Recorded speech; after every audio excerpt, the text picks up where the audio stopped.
Hello and welcome to our first look at the all-new Volvo EX30. This is the company's smallest car and also the fastest accelerating Volvo ever, but we'll get back to that in a minute.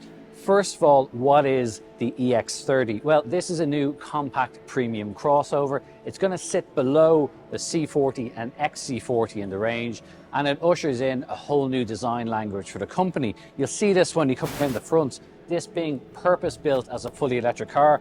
There's no grille in here. It has an all-new logo on the front, but all of this is fully enclosed because it doesn't have to be open anymore. There is a small bit of air that can go in here just to keep the battery cool when it's charging.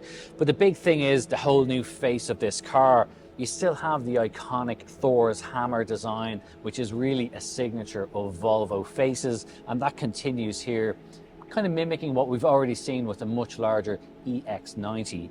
There's a lot of other interesting designs like this air curtain here, which sends air through here around the front of these aerodynamically optimized wheels. These are 20-inch wheels, which will come on the EX30. You've got a little bit of a curve here, but you'll notice there's no real cladding around here. There's just a very thin black plastic lip. The roofline is also pretty interesting. It's not totally flat along the top. You've got a little bit of a slope towards the rear, and that really gives the car a little bit more of a sporty image. It's not as extreme as what you see on the bigger coupe C40. It's a nice touch, and obviously you've got a black contrasting roof as well. Same with the door mirrors. Around the side though, further down, you see there's a lot of really interesting details. I really love this whole design here, this kind of solid block that runs through the door.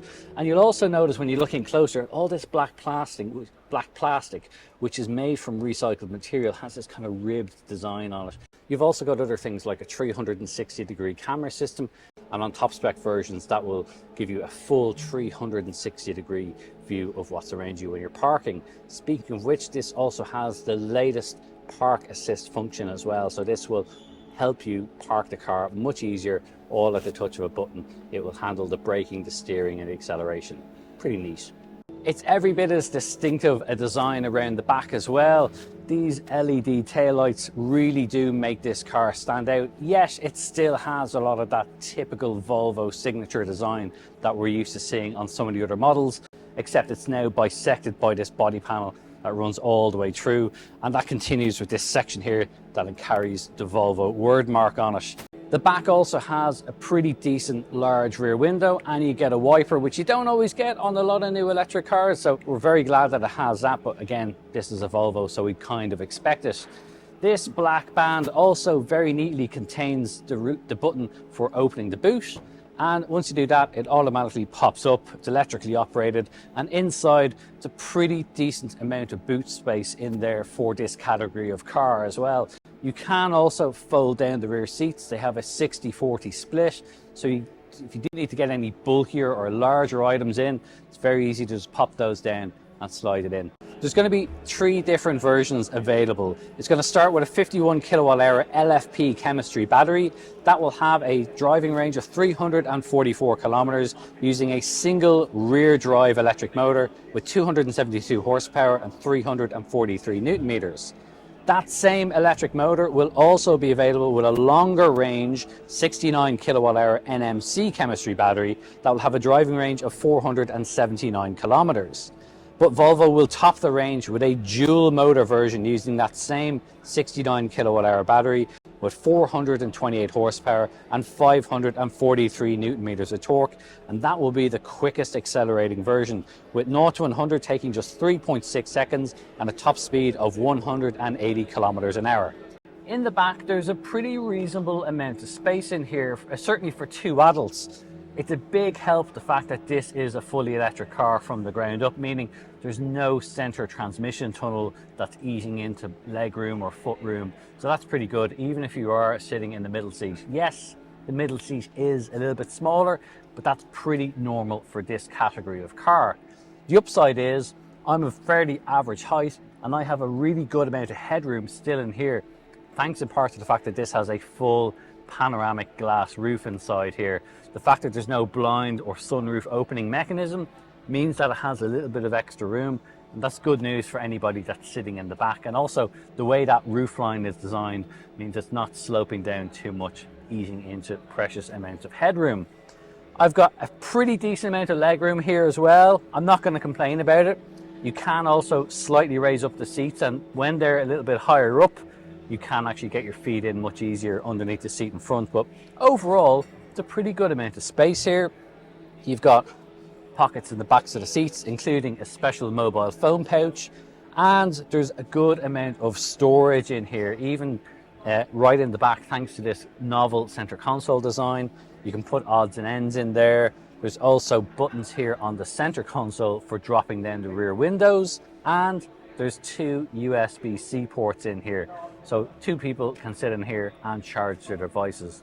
Overall though, it's pretty nice. Sitting in here, especially with the view that you get from that big glass roof, really does make a difference when you're traveling in the back. It doesn't feel anywhere near as tight or confined or claustrophobic as some other crossovers in this segment can, so that's a big plus. The interior in the front seats is really one of the most special parts of this new EX30. The layout is totally different from what we've seen in Volvos so far, and it really works very, very well. It totally optimizes how much space is in here. It makes the interior of this car feel much, much bigger than the outside might make you think. You've got a different steering wheel design than we normally see on Volvo cars. It's this kind of squared design. It's pretty much on trend at the moment. Everyone seems to be doing it, and it works quite well. It's a decent enough size. There's nothing in front of the driver, which is kind of interesting. There's no digital display. Instead, everything is run off this 12.3-inch vertical portrait style display. It's a touchscreen system. It's Google based, so it runs with Google Maps, and it's got a built-in Google Assistant, but it's also equipped with wireless Apple CarPlay as well. So pretty much irrespective of whatever smartphone you have, you're going to find it very easy to connect onto this system.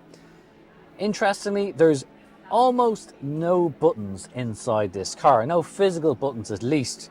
The steering wheel has these kind of touch sensitive haptic pads on either side of the steering wheel.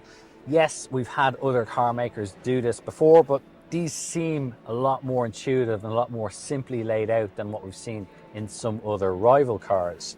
You've got 2 very simple stalks just here, so your lights and your indicators are all on the left side, and your drive selector is on the right side, so your drive, reverse and park is all done here on the right side. Almost everything else is done on the screen. When you're driving, right up the top here is your display of what you'll have in terms of your speed, your gears, everything like that. All the vital stuff, including how much battery you have and your range remaining. Everything else then is lower down, further away from your eye line. Along the bottom, you've got basic controls that you're going to use more frequently, such as your heated seats, your heated steering wheel, your air conditioning is all done there. But there's also that Google Assistant that I mentioned as well. So you do have a voice assist, which you can just speak to the car and it will do whatever you want pretty much. Either side of the screen, you've got ventilation controls here. You've got vents on either side. They look pretty good. And this kind of dashboard layout is quite nice. This particular one has this recycled plastic, which gives it this unusual, not very uniform speckled color. It looks pretty good. It's a bit different, and it continues through here on the side as well. I'm a fan of it. I like to see more recycled materials coming into cars. I wish more people did it, especially when it's not covered up. This is how it is. The rest of it then, well, we've got this big, huge open space between the front seats here. You can get loads of storage options here, bags, anything like that. The center console then, this armrest, you've got window switches here on top, so very easy, you can just use those. And you've also got a rear button, meaning the same 2 buttons can also then operate the rear windows.